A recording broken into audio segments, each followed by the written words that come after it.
Não vai ser? Vai ser o limite de menos f de x mais f de x mais g de x. Só que isso aqui é uma soma.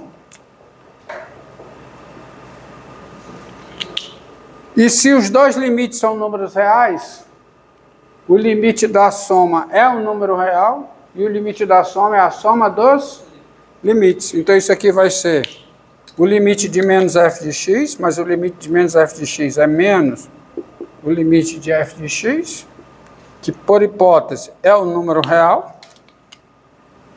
Isso aqui, por hipótese, é um número real, mais o limite da soma.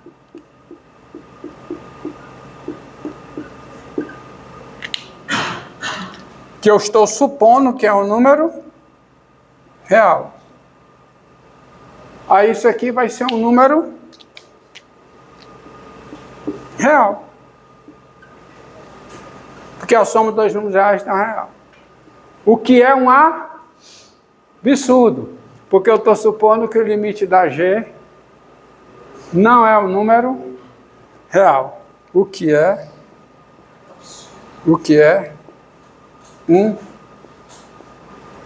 absurdo. Absurdo veio de onde? De eu supor que o limite da soma é um número real. Logo, o limite da soma não é um número real. O limite de quem? De f mais g aplicado em x, com x tendendo a p, isso não é número real. Isso não é número real. É só um detalhe aqui, se você perceber, tá? Essa proposição também vale se um pouco seguinte. E limite disso aqui não existe. Então esse limite não existe. Porque se esse limite for, digamos, mais infinito, o limite da G vai ser mais infinito. Eu estou supondo que o limite da G não existe. Não existia, que não pode ser número real, não pode ser mais infinito, não pode ser menos infinito. Se esse limite aqui for menos infinito, o limite da G também vai ser menos infinito, admitindo que esse é real. Então a proposição pode ser enunciada assim: sejam FG funções e P real. Exercício, né? Isso aqui é exercício. Tais que esse limite é o número real e esse não existe. E esse não existe. Então a conclusão é que a soma, o limite da soma não existe. Porque se o limite da soma for mais infinito, você vai chegar aqui que esse limite é mais infinito. Absurdo. Se o limite da soma, supondo, seja menos infinito, o limite da G será menos infinito. Então, entendeu? Por que eu quero esse exemplo? Para cá. Considere essa função. É um exemplo clássico do cálculo.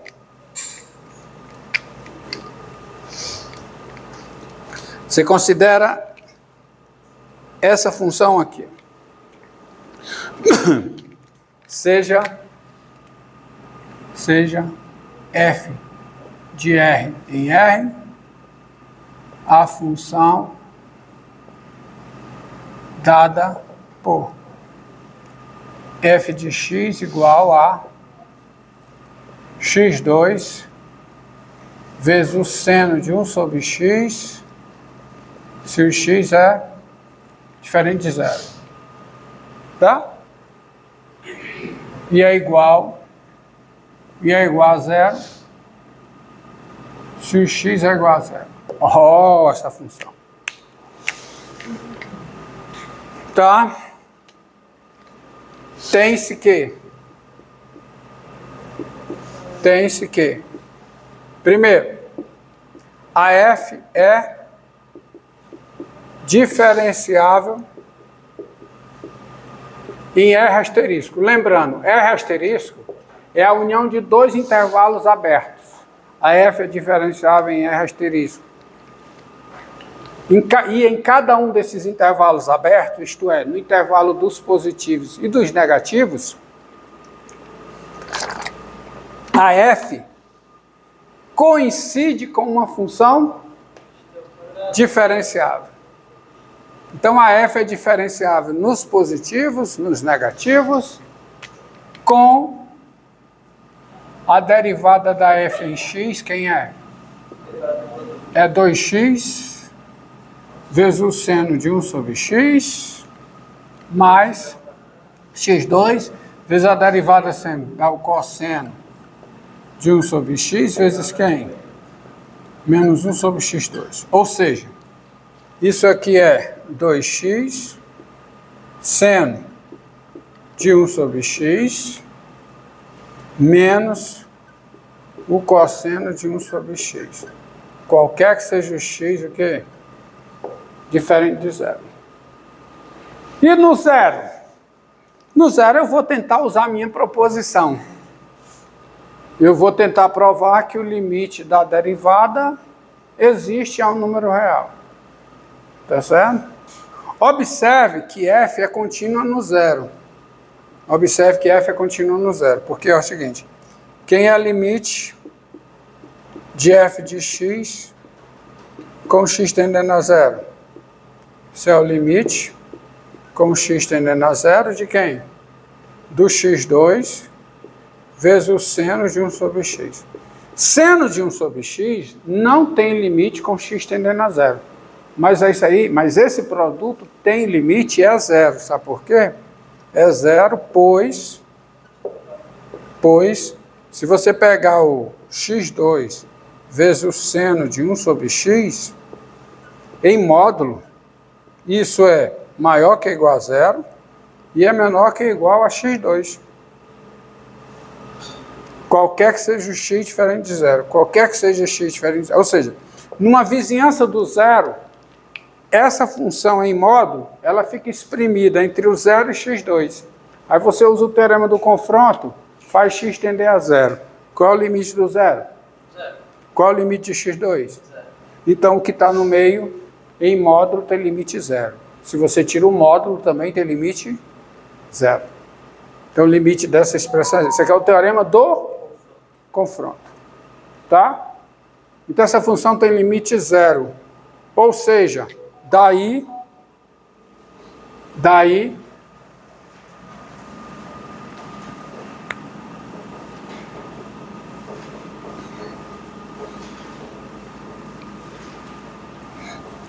você tem o seguinte.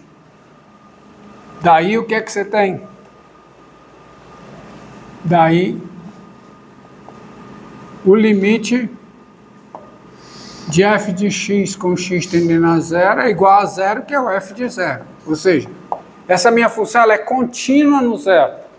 Ela é contínua no zero. Então eu posso correr atrás da minha proposição.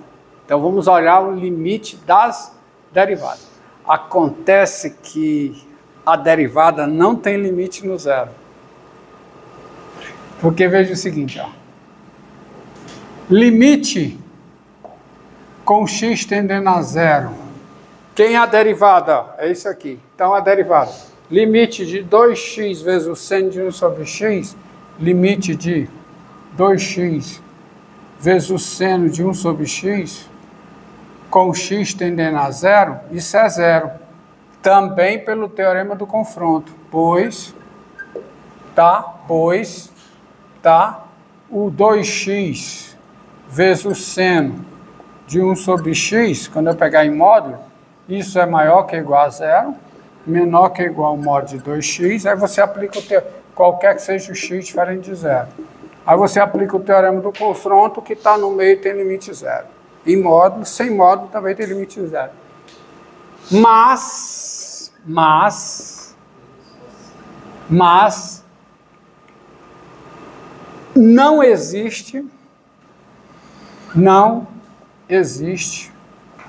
não existe, quer dizer, não é real, não existe, tá certo? Não existe o limite com o x tendendo a zero de quem?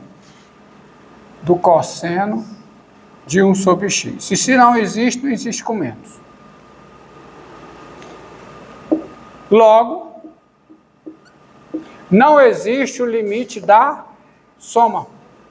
Ou seja, não existe, não existe, não é real, não é mais infinito, não é nada, não existe o quê? O limite com x tendendo a zero, quer dizer, não é real, né? Não é real, não existe. E não existe, é mais do que isso, não existe aquelas observações que eu fiz. Nem é zero, nem é mais infinito, nem é menos infinito. Ou seja, não existe o limite da derivada de f em x com x tendendo a zero. Não existe.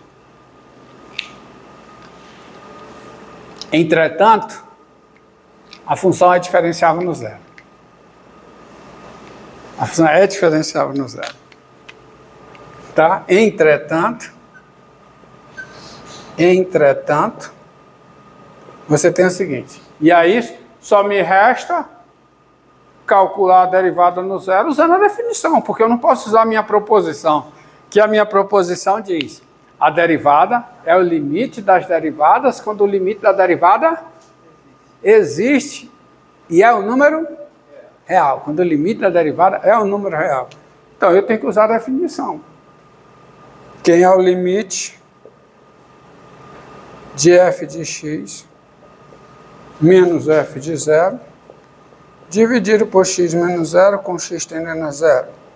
Esse é o limite com x tendendo a zero de quem? Quem é f de x?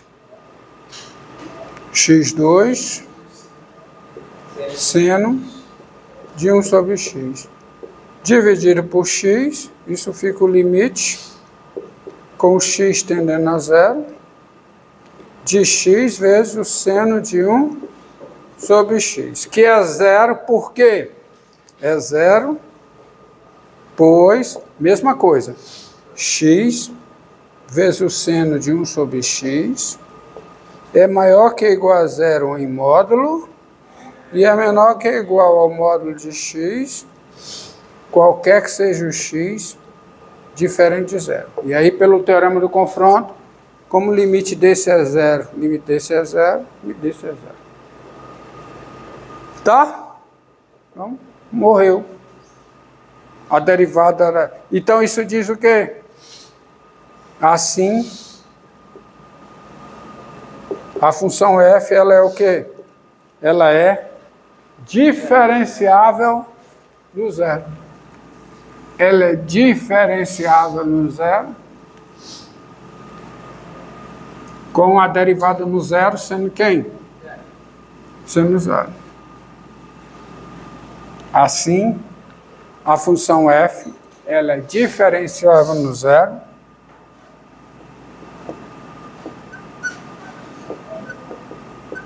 aonde?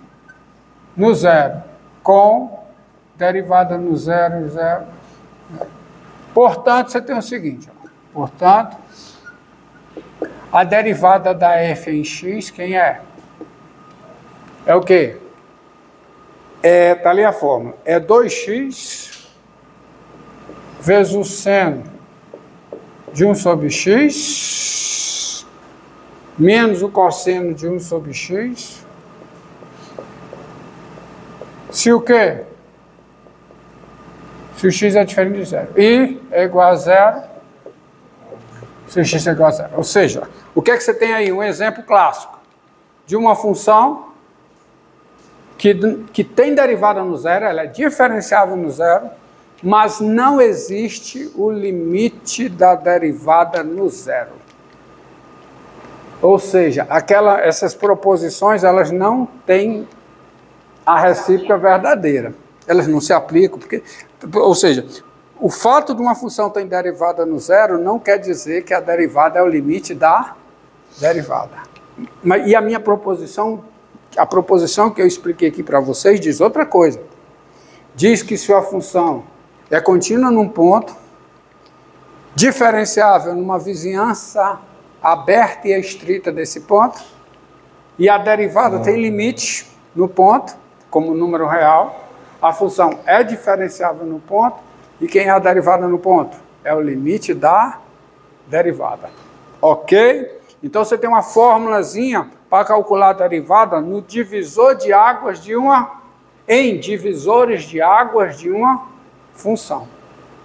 Calcula a derivada fora do ponto vê se a função é contínua num ponto, calcula o limite da derivada no ponto. Se o limite da derivada no ponto for um número real, esse número é a derivada da função no ponto. Mas você é exigido, na hipótese, o quê? Que a função seja contínua no ponto, tá? Tem que verificar a continuidade para poder usar. Porque se você não tiver a continuidade, pode ter o limite da derivada e a função não ser diferenciável, porque ela não é contínua. Não se aplica. Não se aplica. Você nem faz, você nem vai atrás. Ok? Agora vamos, tá? Vamos recordar aqui a definição da razão de ser do cálculo, que é a definição da função derivada. Porque eu vou definir derivada de ordem superior. Agora para vocês.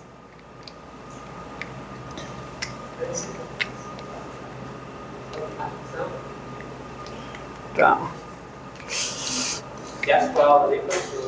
A prova tá boa? Tava boa a prova? Tava, né? Tá bem facinho. Tava, o senhor Tava facilitou. fácil. Hã? O senhor tá aparecendo por quê? Hã? O senhor tá aparecendo por quê? A primeira foi fácil, a segunda foi fácil. É porque é periódico. Tem hora que eu tô, né? Tem hora que eu não tô. Tá? Vamos lá. Ó. Sejam f uma função e ômega o seguinte conjunto. O conjunto formado por cada x real, tal que f é o quê? Diferenciável em x. Então, nessas condições, você tem a função derivada, tá? Nessas condições,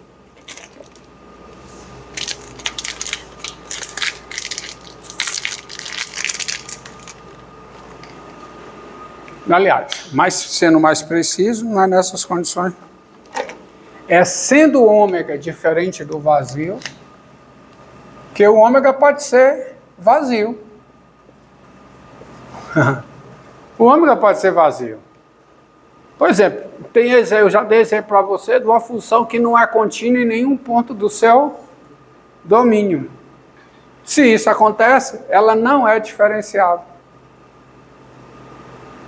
Tá? Você, em nenhum ponto, melhor, o português correto é, eu dei exemplo de uma função para vocês que em nenhum ponto do seu domínio ela é contínua. Portanto, em nenhum ponto do seu domínio ela é diferenciável. Ok? Tá? Então, sendo o ômega diferente do vazio, a função derivada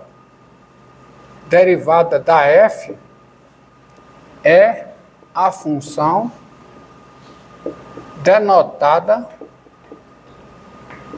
por f' e dada por o domínio da f' é o conjunto ômega e a f' aplicada em x, por definição, quem é? É o limite em x do quociente de Newton da função f em x. Qualquer que seja x pertencente a. Só faz sentido isso se o ômega for diferente do vazio. E com relação a isso, você considera a seguinte função, ó. Olha um outro exemplo aqui estranho que pode acontecer. Seja f de r em r, a função dada por, não sei nem se eu já dei esse exemplo aqui, dada por f de x igual a x2, se o x é racional, e é menos x2, se o x é irracional.